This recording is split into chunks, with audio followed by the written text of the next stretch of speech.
Hola, ¿cómo están? Bienvenidos a Poder Pensar. Hoy vamos a tener un programa muy cargado de mucha actualidad. En un minuto nada más vamos a ver la situación que pudieron observar aquellos representantes uruguayos que viajaron al Líbano para reunirse con familias sirias que van a venir a radicarse aquí en Uruguay. Después vamos a tener un debate con representantes de la comisión que impulsa la baja de la edad de imputabilidad. Recordemos que hay un plebiscito junto a las elecciones nacionales el 26 de octubre y quienes apoyan o quienes han creado una comisión contra la baja de la edad de imputabilidad. Eso lo tendremos también en algunos minutos. En el cierre estará aquí Rubén Villaverde, que es el director del CIRPA, para ver cómo están hoy los hogares que dependen del INAU y, entre otras cosas, un planteo que se hizo por parte de una observadora de Naciones Unidas, una relatora que habló del hogar ser como una especie de campo de concentración. Vamos a ver qué opina él de esa visión que se ha tenido por parte de esta mujer que se dedica justamente a hacer recorridas por los centros de reclusión de menores de aquí de la región. Pero comenzamos con el tema que les decíamos hace unos minutos: la presencia de una delegación uruguaya en el Líbano para entrevistar a aquellas personas que llegarán desde Siria. Ya les adelanto, va a ser a principios de octubre y no fines de septiembre, como se dijo en algún momento. Van a llegar 42 personas pertenecientes a 6 familias en el mes de octubre. Dialogábamos con Javier Miranda, el director de Derechos Humanos, que fue justamente encabezando esa delegación uruguaya. Nos encontramos con familias comunes, o sea, gente que quiere vivir tranquila, trabajar, y lo primero que nos decían en todas las entrevistas: sí, pero yo lo que quiero es que mis hijos estudien para forjarse un futuro. Gente trabajadora, con familias muy numerosas,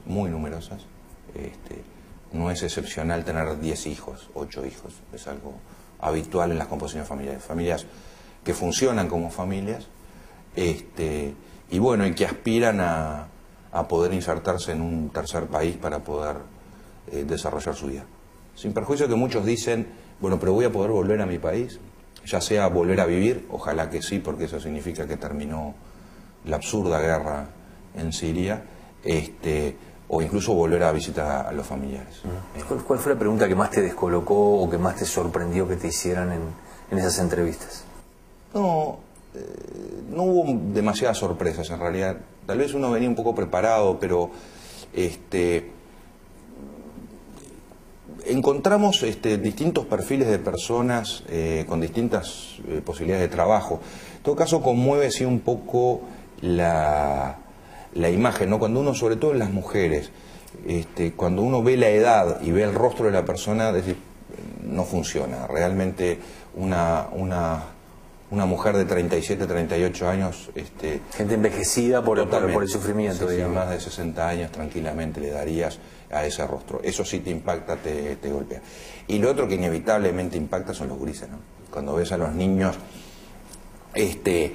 que con su alegría, con su entusiasmo, el lío que armaron en la embajada fue fantástico, llenaron la embajada de ruido y movimiento, y a las entrevistas, y de alguna manera uno era consciente que estaba conversando con sus padres y con sus hermanos mayores para ver la posibilidad de que vinieran a Uruguay y empezaran una vida nueva aquí, ¿no? Y ese niño que hoy tiene de repente 4 o 5 años, vos pensás que dentro de 15 años es un uruguayo más y está integrado, si es que no volvió a su país, cosa que ojalá pueda hacerlo si así lo quiere, ¿no? Pero te imaginas lo que va a ser ese futuro. Tú me decías, fuera de cámaras, no es gente que esté desesperada por salir a cualquier precio, sino que algunas cosas básicas estaban interesados en tenerlas claras antes de venir. Viven en este momento una situación muy, muy compleja. Lo vivieron porque tuvieron que salir de su país, normalmente, porque destruyeron su casa, porque vivieron la violencia, porque no encontraban agua potable o siquiera posibilidades de cultivar la tierra para sobrevivir. Ya hace por lo menos un año que están en el Líbano, seguramente en promedio 2 años por lo menos que viven en el Líbano, en situaciones muy difíciles no por falta de solidaridad del Líbano, que ha dado todo lo que ha podido, pero está totalmente desbordado por la situación de refugio, y eso explica el proceso de resentamiento que realiza ACNUR y que Uruguay se asocia en ACNUR en este proceso. Pero aún así es gente que dice, bueno, muy bien, pero claro, Uruguay es un país muy distante, muy distinto, que poco conocen, del que poco se oye, ¿no? Tal vez en su horizonte de imaginación inicialmente estaban pensando en ir a Europa, algún país de Europa, o en todo caso Estados Unidos. Es un país pequeño del otro lado del mundo, a 90 grados en el globo terráqueo hay mucha distancia. Así todo, preguntando, bueno, pero ¿qué pasa con la salud en Uruguay? ¿Vamos a tener acceso a la salud? ¿Mis hijos van a poder estudiar? ¿Tengo posibilidades de trabajo? ¿Me van a ayudar a encontrar trabajo? ¿Qué pasa con la vivienda? ¿Me van a ayudar a encontrar vivienda? ¿Podré acceder a la vivienda? Todas esas son preguntas que la sensación que uno le da es que es personas reflexivas, ¿sí? Más allá de la situación de necesidad que viven, esa situación no lo lleva a una desesperación que se animan a cualquier aventura. Se ha dicho por allí, han surgido versiones de que la intención es que esa gente termine radicándose en el campo, acá o en zonas rurales o en el interior del país. ¿Por qué se busca esa estrategia en particular? Cuando nosotros le planteamos al Alto Comisionado de Naciones Unidas para Refugiados nuestro interés en colaborar en la crisis humanitaria a raíz del conflicto en Siria y decidimos que el proceso de reasentamiento se iba a hacer desde el Líbano de refugiados en territorio libanés, eso obedeció, entre otras razones, a la situación del Líbano en particular, ayudar a mejorar la situación del Líbano en general. Cuando planteamos los perfiles, que eso es lo que hacemos para que ACNUR vea qué personas podrían estar en situación de reasentarse en Uruguay, uno de los perfiles que marcamos es el perfil de producción agrícola. Primero porque efectivamente Uruguay es un país agropecuario, o por lo menos tiene una serie de potencialidades y de posibilidades de trabajo a nivel agropecuario bien importantes. Tenemos un socio bien importante en esto a nivel estatal, que es el Instituto Nacional de Colonización, y junto con MEVIR da una serie de posibilidades para solución de situaciones habitacionales y de producción también de corte familiar, importante. Si uno piensa la cantidad de integrantes de los núcleos familiares, parece razonable, no excluyente, pero sí razonable, que se desarrolle algún tipo de economía familiar de sustento que permita, por lo menos en el primer tiempo, que las familias vayan asentándose y viviendo y produciendo a la vez sin insertarse necesariamente en el mercado de trabajo, pero en procesos paulatinos. Y finalmente porque no estamos hablando del medio del campo, estamos siempre pensando asociados a centros poblados de cierto tamaño.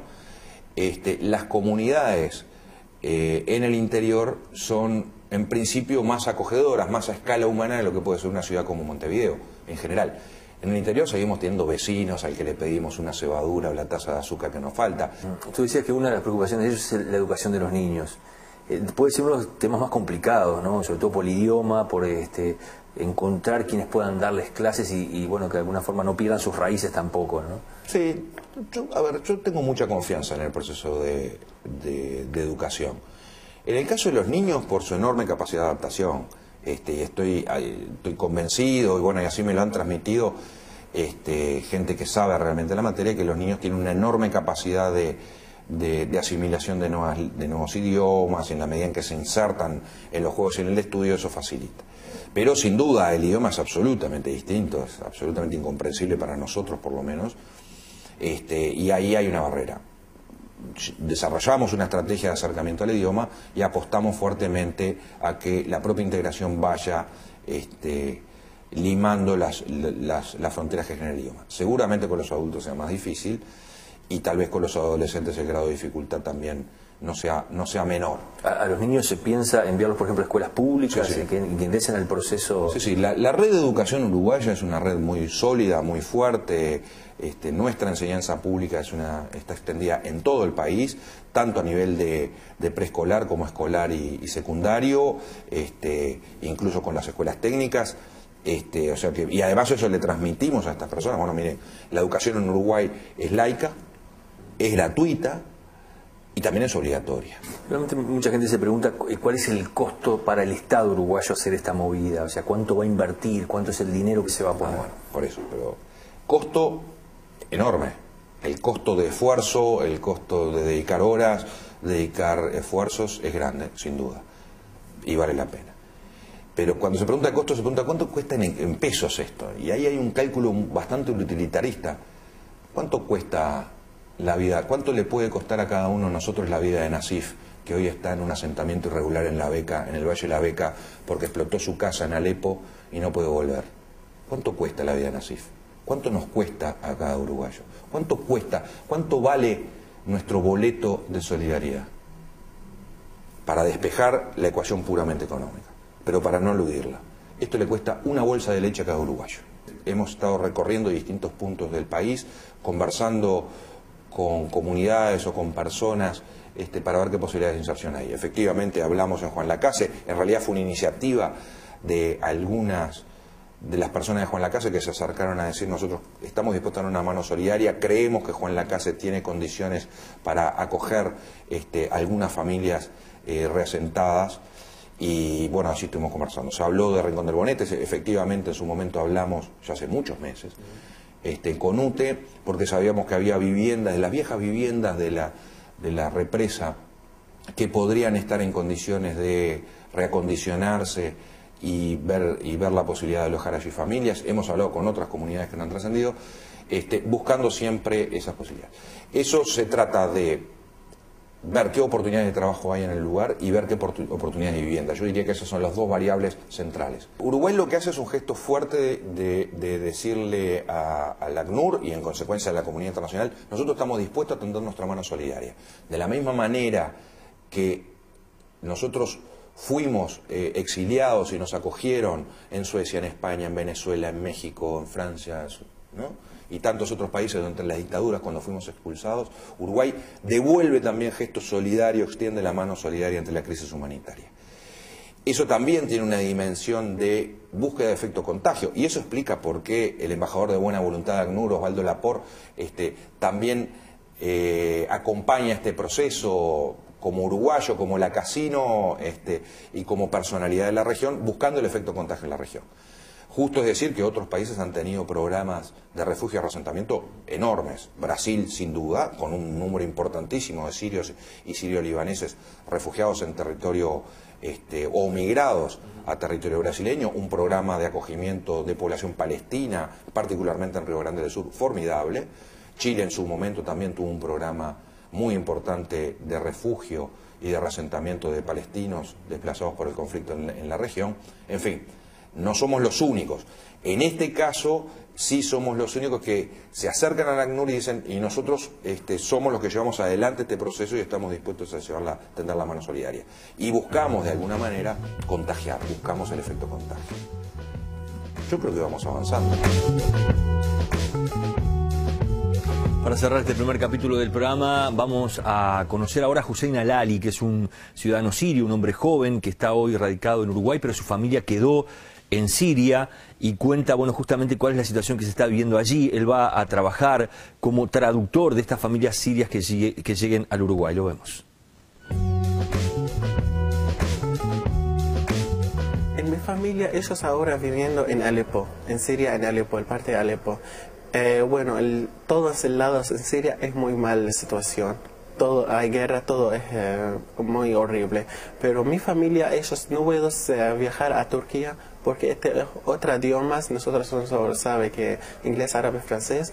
Y además, bueno, si ellos pueden trabajar, pero con el idioma de turco. Y ellos no pueden viajar a Líbano porque yo estaba en Líbano. Yo sé que hay situación en Líbano. No hay trabajo, no hay estudiar. Entonces, todo es muy caro. Y además nosotros somos familia grande. 6 hermanos con padre y madre, y mi mayor hermanos, ellos están casados. Sí. Entonces, sí, ellos viviendo ahora con una mala situación, pero ellos no tienen otra solución para haciendo. Solo para vivir allá en Líbano, en Siria, en Alepo, como las otras familias. Hay muchas familias no se viajar a otros países porque no hay otra solución para viviendo. ¿Falta comida? ¿Falta...? Algún día sí. Algún día Alepo antes como un mes estaba como sin agua en todos lados en Alepo, como 2 semanas sin agua. Hay mucha gente muerto en este problema.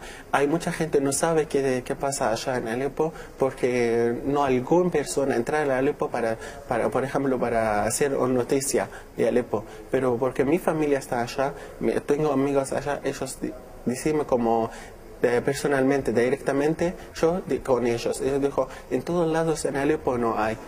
Sí, por eso hay algún días no hay agua, algún días no hay comida, no entra comida y algún días ellos no salir del casas como una semana, porque ellos no saben, porque en la misma calle hay guerra.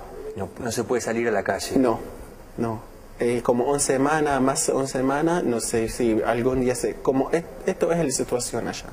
Sí, ¿podés hablar con ellos? ¿Lo haces? Sí, algún día sí, cuando ellos tienen señal del internet, por internet, si yo llamar a ellos por WhatsApp, por Viber, hablamos en estas aplicaciones con ellos. Por eso ellos saben noticias de ellos todos los días.